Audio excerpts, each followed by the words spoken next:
conférence contient des éléments de la connaissance de la parole de Dieu qu'aucun chrétien peut s'abstenir de savoir.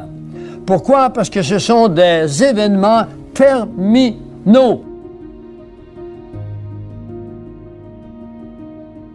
Eh bien, nous en allons maintenant vers la réalisation de l'oméga, c'est-à-dire qu'il n'y aura pas de fin du monde, ne vous inquiétez pas de cela, mais il y a un changement drastique qui va se faire dans notre société.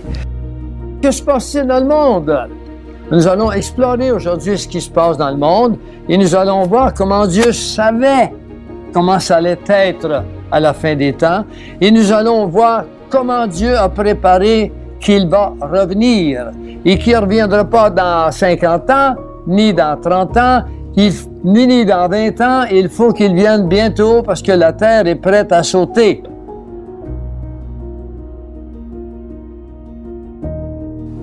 Si vous avez regardé les nouvelles, cela n'a certainement pas échappé à votre attention que des choses vraiment étranges et sans précédent se sont produites. Des tremblements de terre historiques, des inondations records. Ils sont devant nos yeux.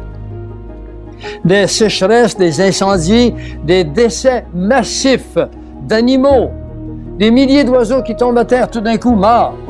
Dans des champs où il y a des animaux à quatre pattes, si vous voulez, subitement, ils meurent tous ensemble. En une couple d'heures, des troupeaux complets sont morts.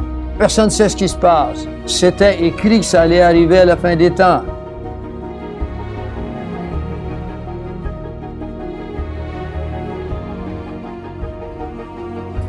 Une myriade de guerres et de mesures de guerre. On ne parle que de guerre dernièrement.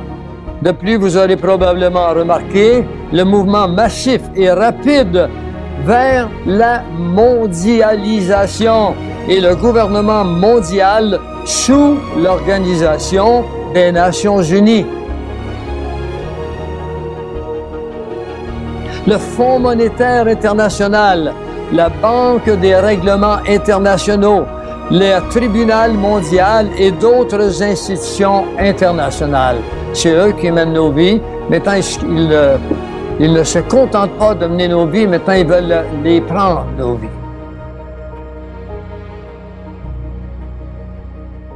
Beaucoup d'autres spéculations du type « fin du monde » ont complètement saturé la télévision et l'Internet avec des mentions bizarres d'un calendrier Maya, des quatrains écrits par Nostradamus, des invasions extraterrestres d'une planète imminente.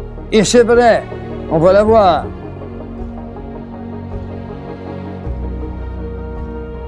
Hollywood a certainement ajouté du carburant au feu avec les dernières versions de 2012. Le livre d'Élie, la route, la Légion, le jour d'après, et bien d'autres. L'industrie du film et de la télévision a développé une étrange fascination pour le genre apocalyptique. Très étrange. La prophétie rend la Bible unique. La Bible a des réponses sur les choses apocalyptiques qui se passent et non pas le Coran et non pas Nostradamus.